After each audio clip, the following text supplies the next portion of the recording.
The aim of the foundation is to reduce problem gambling and foster responsible gambling in Victoria. It is an independent authority and as such is uniquely placed to support the implementation of gambling policy and regulations without fear or favour. It is committed to supporting all Victorians who wish to partake in gambling and make sure they do it responsibly. The foundation is an independent entity focused solely on treatment, research and education activities to address the issue of problem gambling. This is, I believe, a significant positive step to deal with the gambling and gaming industry in this state and to provide a much better structure and support for problem gamblers.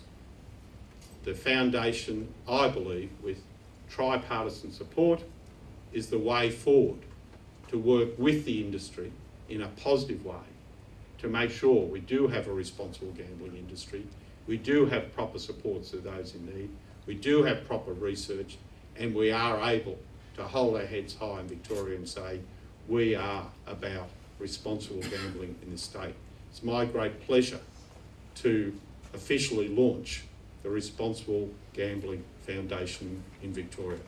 This foundation was established to address the perceived conflict of interest between the roles of government as the regulator of gambling activities, a beneficiary of gambling taxation revenue, and a provider of problem gambling programs and services.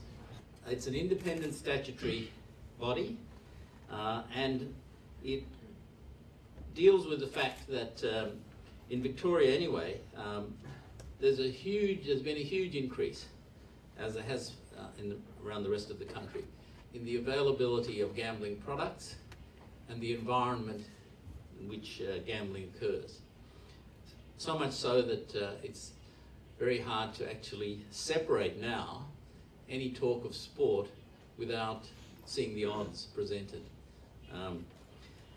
Now, as someone who enjoys a bet myself, I also understand the attraction of gambling and have experienced the recent changes to the environment and its availability. For some people, gambling can become something they have difficulty controlling. The urge becomes too strong and can begin to impact on their lives. Our objectives are very clear: to reduce the prevalence of problem gambling, reduce the severity of the harm related to gambling, and to foster responsible gambling. We have a very simple mission, and that is a Victoria free from gambling-related harm. And essentially, fundamentally, that underpins everything we do. And what is responsible gambling? I think this is something that we need to, as a foundation, articulate very clearly and make sure that the community understands what we mean by responsible gambling. The reality is most people gamble responsibly in Victoria, but we want to make sure that everybody understands this concept and it's a forefront in people's mind when they do go to gambling.